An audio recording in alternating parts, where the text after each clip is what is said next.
Hello students, welcome to Yardland International School online classes. My name is Aishwarya Sharma. I am going to teach you computer chapter 1 characteristics and evolution of computer. So open your computer book and open the chapter number 1 characteristics and evolution of computers. इस chapter में हमने अभी तक पढ़ा था कि सबसे पुराना कंप्यूटर आया हमारा एबेकस, जो आज भी कुछ कंट्रीज में यूज़ किया जाता है. सिर्फ सिंपल कैलकुलेशन करने के लिए इसका इस्तेमाल किया जाता था, जैसे कि addition, subtraction, multiplication and division. अब इस चैप्टर को आगे कंटिन्यू करते हैं. अब यहाँ पर दे रखा है नेपियर बॉन्ड्स के बारे में. व्हाट इज नेपियर बॉन्ड्स, ये हम देखते हैं. इन 1616 Sir John Napier made a calculating device and called it Napier bones. 1616 में सर जॉन नेपियर नाम के एक इंसान ने एक कैलकुलेट करने वाली डिवाइस बनाई और उसका नाम दिया, उसको डिवाइस को नाम दिया नेपियर बॉन्स का. The device was called Napier bones because it had numbers carved on bones or on strips of wood. अब इस डिवाइस को, इस जो डिवाइस है, the device was called Napier bonds because it had number carved on bones or on strip of wood. जो device है Napier bonds जिसको बोला गया है, उसके जो नंबर्स थे वो हड्डियों पे तो क्या करे गए, कार्व करवाए गए. कार्व मतलब लिखवाए गए. और स्ट्रिप्स, जो स्ट्रिप्स थी वो किसकी थी, वुड की स्ट्रिप्स थी, लकड़ी की स्ट्रिप्स थी. It was used for addition, subtraction, multiplication and division and to find the square roots of number.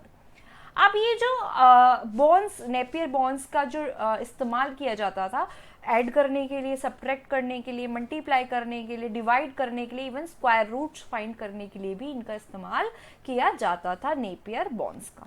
ठीक है. Next is पास्कलीन. पास्कलीन क्या है देखते हैं. इन 1641 a French mathematician Blaise Pascal invented the Pascaline, the first mechanical calculator. 1641 में एक French के mathematician थे, जो मैथमेटिशियन में जो मैथ्स में बहुत ज़्यादा परफेक्ट होते हैं.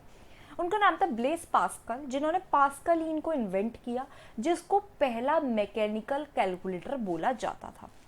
It consisted of a rectangular box with movable wheels. और ये जो कैलकुलेटर था ये रेक्टेंगुलर बॉक्स जैसा था और इसके अंदर मूवेबल व्हील्स थे, मतलब एक जगह से दूसरी जगह इसको भेज सकते थे. ठीक है, चलता था एक तरीके से. और it was use for adding, subtracting, multiplying and dividing numbers up to the hundreds and thousand. इसके अंदर हम 1000 तक के नंबरों को डिवाइड, मल्टीप्लाई, प्लस कर सकते थे. और ये दिखने में कैसा दिखता था, ऐसा दिखता था जैसा कि आपको फोटो में दिख रहा है. ठीक है, इसको हम बोलते थे पास्कलीन. ठीक है, और ये किसने बनाया, ब्लेस पास्कल ने बनाया.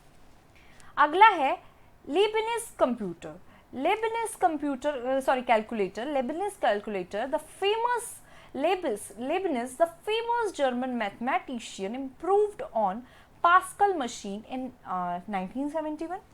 Leibniz calculator was a mechanical device. Apart from performing addition and subtraction, the Leibniz calculator could do even multiplication, division and find square root. ये जो लेबनिज कैलकुलेटर है, जैसा कि आपको इमेज में दिख रहा है, ये थोड़ा सा पास्कल जो मशीन थी ना, जो अभी हमने पढ़ी पास्कल मशीन, ये वाली, इसका थोड़ा सा और अच्छा रूप था. इम्प्रूव होके उन्होंने इन्हीं पे ही, पास्कलीन पे ही उन्होंने रिसर्च करके इसको इम्प्रूव कर दिया. किसने, लेबनिज ने, जो कि जर्मन के मैथमेटिशियन थे.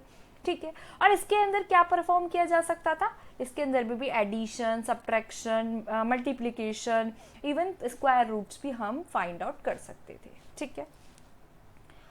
आगे है डिफरेंस इंजन.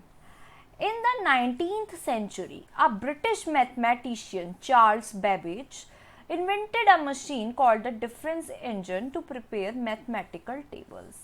अब 19th सेंचुरी में मैथमेटिशियन थे ब्रिटिश के चार्ल्स बेबेज. इन्होंने एक ऐसी मशीन को इन्वेंट किया जो डिफरेंस इंजन के नाम से जानी गई, जो कि मैथमेटिकल टेबल्स को प्रिपेयर कर सकती थी, मैथ के टेबल्स को ही प्रिपेयर कर सकती थी. ठीक है, फैक्ट विजार्ड पढ़ लेते हैं अब हम. Around 1820 Charles Xavier Thomas created the first commercial mechanical calculator. Thomas arithmeter that could add, multiply and divide. It was based on Leibniz work. 1820 में चार्ल्स जेवियर, जिनकी फ़ोटो दे रखी है, इन्होंने एक फर्स्ट कॉमर्शियल मैकेनिकल कैलकुलेटर तैयार किया, ठीक है, थॉमस एरिथोमीटर जिसका नाम है, जिसके अंदर मल्टीप्लाई, ऐड और डिवाइड कर सकते थे। और ये किस पे बेस्ड था? ये लिबनिस वर्क पर, लिबनिस वाले कैलकुलेटर के जो काम था उसके पर ये डिपेंड था, ठीक है। तो अभी तक हमने सिर्फ इतना ही पढ़ा, डिफरेंट जो उन्होंने कुछ मैथमेटिशियंस और कुछ लोगों ने जो इन्वेंट किया था, ठीक है, उनके बारे में हमने पढ़ा। नेक्स्ट क्लास में और भी हम फैक्ट जानेंगे कि किस तरीके से इनसे कंप्यूटर बन के हमारे सामने आया, जो उन्होंने हमारी लाइफ को इतना इजी बना दिया, ठीक है। सो आपको क्या करना है, होमवर्क, इस चैप्टर को फिर से रिवाइज करना है। अब हम नेक्स्ट वीडियो में मिलेंगे और अच्छे अच्छे फैक्ट्स जानेंगे। तो चलिए, तब तक अपना ध्यान रखना है, होमवर्क करके लाना है। We will meet in our next class. So bye everyone.